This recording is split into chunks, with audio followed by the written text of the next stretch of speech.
Langit di atas pondok pesantren Al-Ikhlas sore itu tampak kelabu, seolah menahan beban air yang enggan tumpah.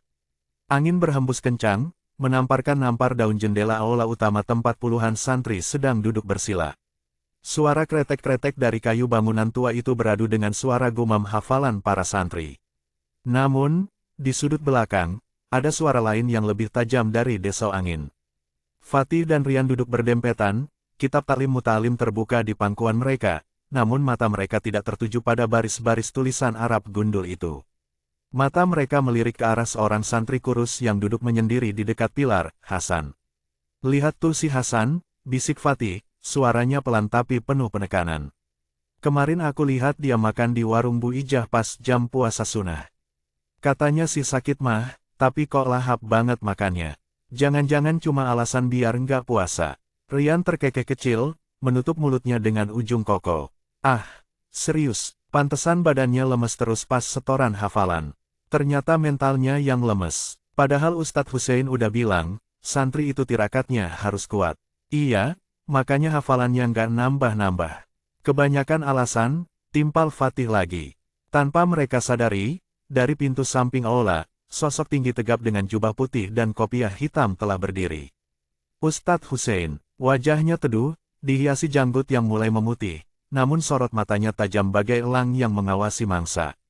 Beliau tidak langsung berjalan ke mimbar, melainkan diam sejenak, menangkap gelombang negatif yang mengalir di antara bisik-bisik santrinya. Ustadz Hussein melangkah perlahan. Suara langkah kakinya yang berirama membuat aula seketika senyap. Fatih dan Rian langsung menegakkan punggung, pura-pura khusyuk membaca kitab. "Assalamualaikum warahmatullahi wabarakatuh." Salam Ustadz Hussein bergema, tenang namun berwibawa. "Waalaikumsalam warahmatullahi wabarakatuh," jawab para santri serempak. Ustadz Hussein duduk di kursi kayu jatinya. Beliau tidak langsung membuka kitab. Pandangannya menyapu seluruh ruangan, berhenti sejenak di sudut tempat Fatih dan Rian duduk, lalu beralih ke Hasan yang menunduk. Beliau menghela napas panjang. "Anak-anakku sekalian," buka Ustadz Hussein. "Sore ini, langit mendung tapi hujan tak kunjung turun. Hawa terasa gerah, padahal matahari tidak menampakkan diri. Tahukah kalian, keadaan alam kadang mencerminkan keadaan hati manusia." Suasana hening. Para santri saling pandang, bingung dengan pembukaan yang tak biasa. Hari ini, Abah tidak akan membahas bab fikih. Hati Abah tergerak untuk menceritakan sebuah kisah lama. Kisah tentang manusia-manusia pilihan, dan bagaimana satu dosa lisan bisa menahan rahmat Allah bagi satu negeri. Ustadz Hussein membenarkan letak sorbannya, lalu memulai kisahnya dengan suara yang membawa imajinasi para santri melayang jauh ke masa ribuan tahun silam. Di zaman Nabi Musa, alaihissalam, pernah terjadi kemarau yang sangat panjang menimpa Bani Israel. Tanah pecah-pecah, sumur mengering, ternak mati bergelimpangan, dan anak-anak menangis kehausan. Penderitaan itu begitu hebat hingga mereka mendatangi Nabi Musa. Fatih menelan ludah. Ia suka kisah Nabi, tapi entah kenapa, tatapan Ustadz Hussein tadi membuatnya gelisah. "Wahai kalimullah, orang yang berbicara dengan Allah," lanjut Ustadz Hussein menirukan ucapan kaum Bani Israel, "berdoalah kepada Rabbmu agar dia menurunkan hujan untuk kami." Maka Nabi Musa AS, bersama 70.000 orang dari kaumnya, pergi ke tanah lapang. Bayangkan, 70.000 orang berkumpul, menengadahkan tangan, menangis, memohon ampunan, meminta setetes air. Nabi Musa berdoa dengan penuh kehusyukan. Namun, apa yang terjadi? Ustadz Hussein diam sejenak, membiarkan pertanyaan itu menggantung. Langit tetap bersih, tak ada awan, tak ada tanda-tanda hujan. Matahari justru bersinar makin terik membakar kulit. Nabi Musa heran. Biasanya, doa beliau mustajab. Beliau bertanya kepada Allah, "Ya Rab, aku telah berdoa bersama hamba-hambamu, namun mengapa engkau tidak menurunkan hujan?" Rian menyenggol siku Fatih pelan. "Kenapa ya?" bisiknya tanpa suara. Fatih hanya menggeleng, keringat dingin mulai menetes di pelipisnya. Ustadz Hussein melanjutkan dengan nada yang lebih berat. Allah subhanahu wa ta'ala berfirman kepada Musa, "Wahai Musa, sesungguhnya aku tidak akan mengabulkan doamu dan doa mereka, karena di antara kalian ada satu orang yang gemar melakukan namimah mengadu domba dan gibah menggunjing. Dosa orang itulah yang menghalangi turunnya rahmatku untuk kalian semua." Dek, jantung Fatih serasa berhenti berdetak. Ia meremas ujung kitabnya. Satu orang, Hanya gara-gara satu orang pendosa lisan, 70.000 orang ditolak doanya. Satu orang, anak-anakku, ulang Ustadz Hussein, seolah membaca pikiran Fatih. Satu orang yang lidahnya tajam, yang suka membicarakan aib saudaranya, yang suka menyebar berita yang belum tentu benar. Dosanya menjadi hijab penghalang bagi langit. Nabi Musa kemudian bertanya, "Ya Rab, tunjukkanlah siapa orang itu agar kami bisa mengeluarkannya dari barisan kami." Kalian tahu apa jawaban Allah? Ustadz Hussein mencondongkan badannya ke depan. Allah menjawab, "Wahai Musa, aku melarang kalian melakukan gibah dan namimah. Apakah aku akan menjadi penggunjing dengan membuka aib hamba-Ku itu di hadapanmu?" Masya Allah, para santri berdecak kagum sekaligus takut. Allah yang maha mengetahui aib hambanya pun enggan membongkarnya. Maka Nabi Musa pun berseru kepada kaumnya, "Wahai Bani Israel, bertobatlah kalian semua kepada Allah. Ada seseorang di antara kalian yang dosanya menahan hujan ini." Mendengar seruan nabinya, si pendosa itu sadar. Ia merasa tersindir. Dalam hatinya ia berkata, "Ini pasti aku. Jika aku keluar dari barisan, aku akan dipermalukan.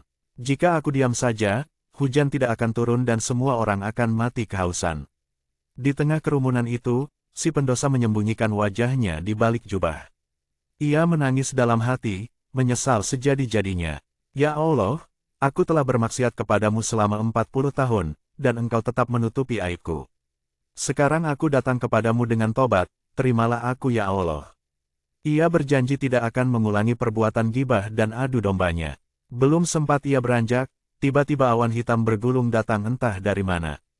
Hujan turun dengan derasnya, membasahi bumi yang tandus. Nabi Musa terkejut dan bertanya, "Ya Rab, engkau menurunkan hujan padahal tidak ada satu pun yang keluar dari barisan." Allah menjawab, "Wahai Musa, aku menurunkan hujan karena orang yang tadi menyebabkan aku menahannya. Dia telah bertobat." Ustadz Hussein mengakhiri kisah itu dengan helaan napas panjang, lalu kembali menatap tajam ke arah santri-santrinya. Suasana olah hening mencekam. Suara angin di luar seakan berhenti, digantikan oleh gemuruh rasa bersalah di dada para santri. "Lihatlah bahayanya, wahai anak-anakku," suara Ustadz Hussein melembut namun menusuk. "Dosa lisan itu bukan hanya merusak diri sendiri. Ia bisa menjadi bencana bagi satu pondok ini. Ia bisa menahan keberkahan ilmu yang sedang kalian cari. Kalian menghafal Quran, kalian belajar fikih, tapi jika lisan kalian masih basah dengan aib saudara kalian, ilmu itu tidak akan masuk ke dalam hati. Ia hanya akan mampir di tenggorokan." Fatih menunduk dalam-dalam. Wajah Hasan terbayang di pelupuk matanya. Ia ingat betapa seringnya ia dan Rian menjadikan Hasan sebagai bahan lelucon hanya karena Hasan pendiam dan sering terlihat lemah. "Gibah itu nikmat, Ustadz." Tiba-tiba seorang santri kecil dari saf depan bertanya dengan polos. Ustadz Hussein tersenyum tipis. "Itulah tipuan setan, nak. Gibah itu ibarat makan daging babi yang diolah dengan bumbu paling lezat di dunia. Rasanya mungkin enak di lidah, tapi zatnya haram dan menjijikkan. Bahkan Al-Quran menggambarkannya lebih buruk dari itu. Ada yang ingat surat Al-Hujurat ayat 12. Seorang santri senior mengangkat tangan dan membacakannya. Ustadz Hussein mengangguk. "Memakan daging saudara sendiri yang sudah mati," ulang Ustadz Hussein. "Bayangkan, Hasan meninggal dunia. Mayatnya terbujur di sini." Lalu Fatih mengambil pisau, mengiris daging paha Hasan, dan memakannya mentah-mentah. "Astagfirullah," seru Fatih tanpa sadar, suaranya cukup keras hingga membuat beberapa santri menoleh. Fatih langsung menutup mulutnya, wajahnya merah padam karena malu. Ustadz Hussein menatap Fatih, bukan dengan pandangan marah, tapi pandangan kasih sayang seorang ayah yang ingin menyelamatkan anaknya.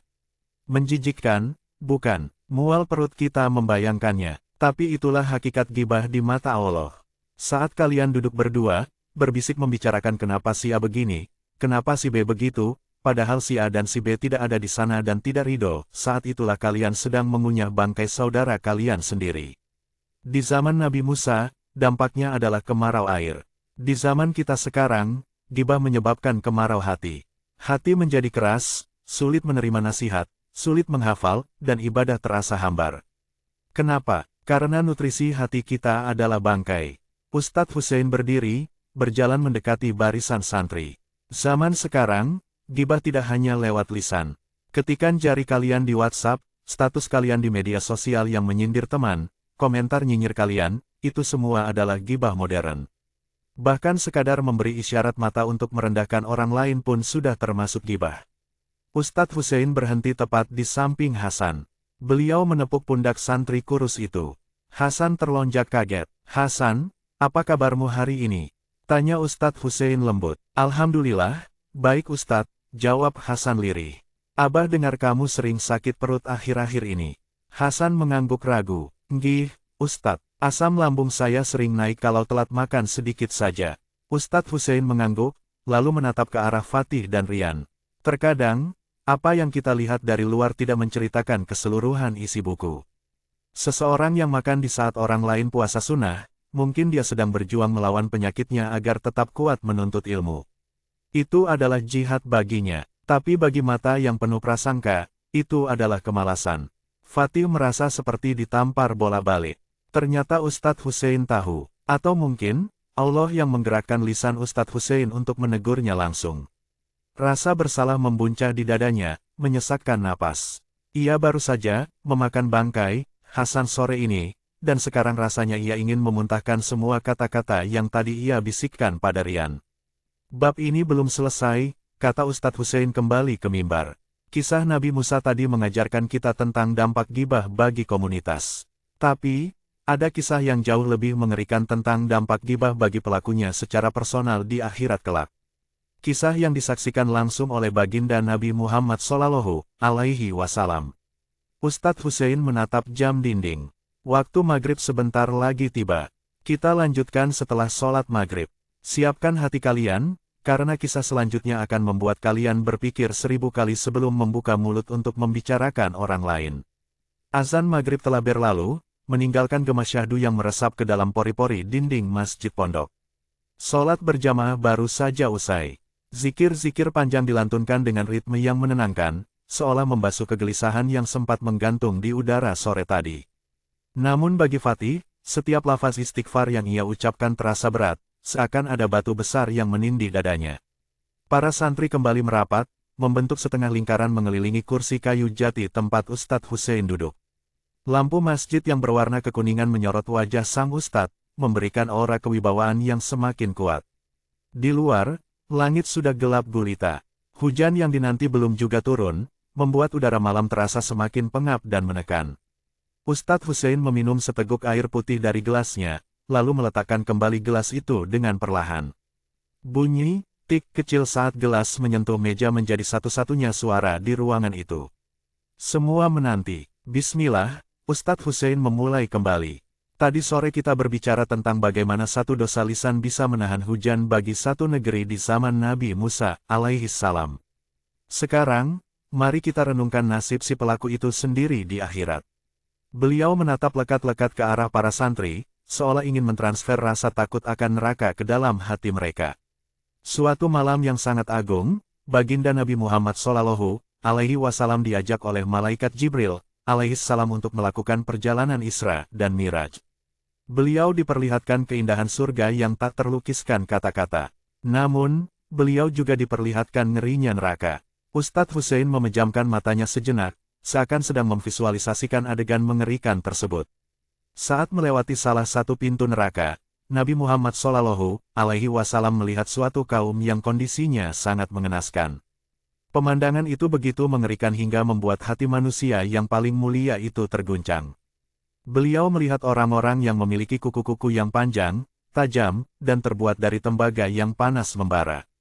Fatih meremas kain sarungnya. Imajinasi liarnya mulai bekerja. Kuku tembaga, apa yang mereka lakukan dengan kuku-kuku itu?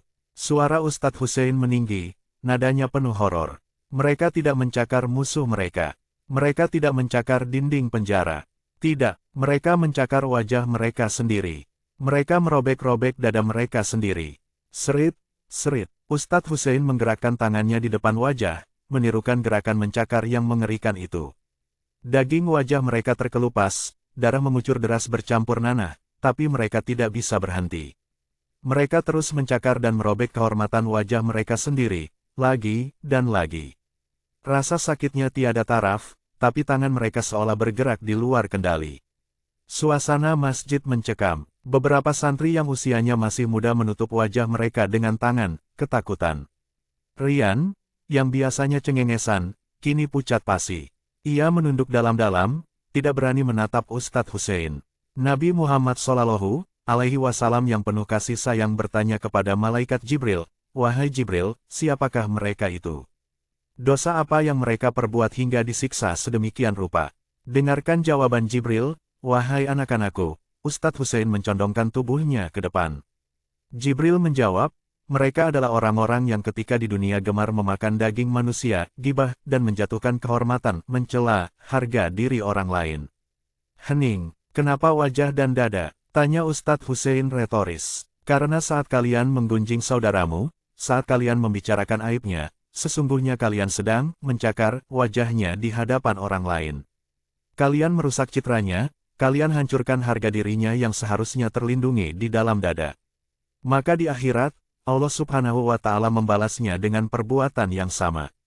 Tangan kalian sendiri yang akan menghancurkan wajah kalian." Fatih merasa mual. Bayangan dirinya dan Rian yang tadi sore tertawa-tawa membicarakan Hasan berputar di kepalanya seperti kaset rusak. Hasan itu lemah. Hasan itu cuma alasan. Kata-kata itu kini terdengar seperti suara cakaran kuku tembaga di telinganya. "Anak-anakku," suara Ustadz Hussein melembut, berubah menjadi nada seorang ayah yang prihatin.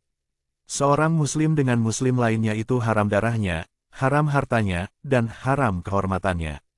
Ketika kamu membicarakan aib saudaramu, kamu sedang melanggar wilayah haram yang dijaga oleh Allah. Mungkin kalian berpikir, saya cuma bicara fakta kok, Ustadz." Memang dia begitu. Ingatlah sabda Nabi Muhammad Shallallahu Alaihi Wasallam, "Jika apa yang kamu katakan itu benar ada padanya, itulah gibah. Dan jika tidak ada padanya, itu adalah fitnah." Dua-duanya jalan tol menuju neraka. Ustadz Hussein menarik napas panjang, lalu menatap lurus ke arah Fatih dan Rian. Tatapan itu tidak menghakimi, tapi seolah mengajak bicara dari hati ke hati. "Abah tahu, di pondok ini kita hidup berdesak-desakan. Kita tahu bau keringat teman kita tahu kebiasaan buruk teman kita tahu siapa yang malas dan siapa yang rajin. Sangat mudah bagi setan untuk menggelincirkan lidah kita. Sedikit komentar, sedikit sindiran, sedikit tawaan. Tapi tanyakan pada hati kalian, apakah kalian ridho jika aib kalian sendiri dibongkar oleh Allah di padang mahsyar nanti? Allah Subhanahu wa Ta'ala itu Al-Satar, Maha menutupi aib. Dia menutupi aib-aib kita setiap hari. Kalau saja dosa itu mengeluarkan bau busuk, niscaya tidak ada satu orang pun yang mau duduk di samping Abah sekarang, dan tidak ada yang mau duduk di samping kalian. Kita semua terlihat mulia hanya karena Allah menutupi aib kita." Air mata Fatih menetes jatuh ke punggung tangannya. Ia ingat betapa seringnya ia menyembunyikan kesalahannya sendiri, tapi begitu bernafsu menguliti kesalahan Hasan yang belum tentu benar. Ia merasa sangat kerdil, sangat hina. "Lalu, bagaimana cara menebusnya, Ustadz?" tanya seorang santri senior dengan suara bergetar. "Pertanyaan bagus," Ustadz Hussein tersenyum tipis. "Dosa kepada Allah bisa ditebus dengan tobat nasuha dan istighfar. Tapi gibah adalah dosa hakul adami, dosa yang berhubungan dengan hak manusia. Allah tidak akan memaafkan sampai orang yang kalian gibahi itu memaafkan kalian."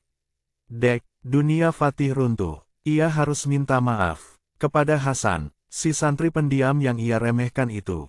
Ego di hatinya memberontak sesaat, tapi bayangan kuku tembaga itu segera menghancurkan egonya berkeping-keping. "Datangilah ia," lanjut Ustadz Hussein. "Minta maaflah dengan tulus. Jika kalian tidak sanggup menyebutkan apa yang kalian bicarakan karena takut menyakiti hatinya lebih dalam, maka mintalah kehalalan secara umum. Katakan, 'Saudaraku, maafkan lisanku jika pernah melukaimu.'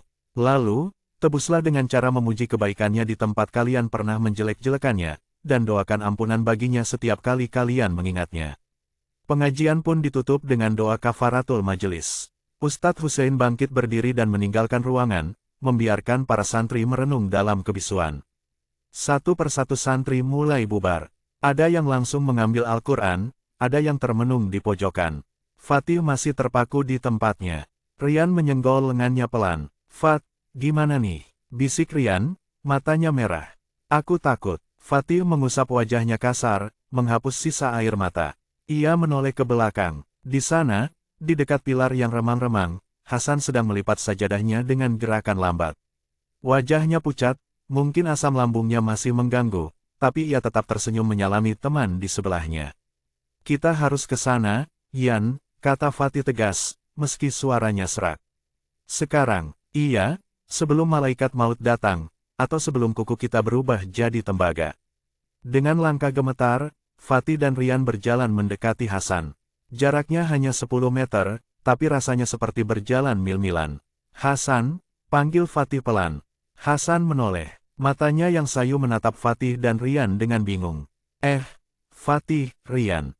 Ada apa? Mau pinjam kitab taklim lagi? Tanyanya polos, tanpa prasangka sedikitpun. Pertanyaan polos itu justru seperti belati yang menusuk hati Fatih. Hasan bahkan masih berpikir baik tentang mereka. Fatih tidak kuat lagi. Ia langsung duduk bersimpul di depan Hasan, memegang tangan santri kurus itu. Rian mengikutinya. San, maafin aku, suara Fatih tercekat. Loh, kenapa? Kalian gak ada salah kok? Hasan bingung, mencoba menarik tangannya tapi ditahan erat oleh Fatih. Enggak, San, aku salah besar. Aku jahat. Fatih menunduk, air matanya jatuh membasahi tangan Hasan. Tadi sore, aku dan Rian ngomongin kamu. Kami suzon sama kamu soal makan siang tadi. Kami bilang kamu cuma alasan sakit mah biar nggak puasa. Kami memakan bangkai dagingmu, San. Rian di sampingnya juga terisak. Maafin aku juga, San. Aku malah ketawa tadi, padahal kamu lagi sakit. Hasan terdiam, senyum di wajahnya perlahan memudar, berganti dengan ekspresi terkejut. Ia menatap kedua temannya yang menangis terseduh-seduh. Sebagai manusia biasa, tentu ada rasa sakit di hatinya mendengar ia dibicarakan buruk. Namun, melihat ketulusan air mata Fatih dan Rian, teringatlah ia pada materi Ustadz Hussein barusan. Hasan menarik napas panjang, menahan perih di perutnya, lalu tersenyum kembali. Senyum yang kali ini jauh lebih tulus dan bercahaya. Ia menepuk pundak Fatih dan Rian. Sudahlah, kawan, manusia tempatnya salah, kata Hasan lembut. Jujur, memang tadi siang perutku sakit sekali sampai muntah-muntah, makanya aku terpaksa batal puasa. Tapi aku nggak marah kok sama kalian. Mungkin ini cara Allah menegurku juga biar lebih kuat ibadahnya. Kamu memaafkan kami? Tanya Fatih tak percaya. Demi Allah, aku sudah memaafkan kalian sebelum kalian minta maaf. Aku nggak mau punya musuh di akhirat nanti, berat hisapnya. Kita kan saudara satu pondok, jawab Hasan mantap. Fatih memeluk Hasan erat-erat. Terima kasih, San. Terima kasih. Ya Allah, ampuni dosa Hasan, muliakan dia. Rian ikut memeluk mereka berdua. Di sudut masjid yang remang itu, 3 santri berpelukan dalam ikatan ukhuwah yang baru saja diperbaiki. Beban berat di dada Fatih perlahan terangkat. Ia berjanji dalam hati, mulai detik ini, lisannya hanya akan ia gunakan untuk zikir, tilawah, dan perkataan yang baik. Tiba-tiba, suara gemuruh terdengar dari atap masjid. Tik, tik, tik. Lalu berubah menjadi suara bres yang deras. Hujan turun. Akhirnya, hujan turun membasahi bumi pondok pesantren yang kering kerontang. Fatih menatap keluar jendela dengan mata basah. Ia tersenyum. Rasanya hujan itu tidak hanya membasahi tanah, tapi juga membasuh noda hitam di hati mereka.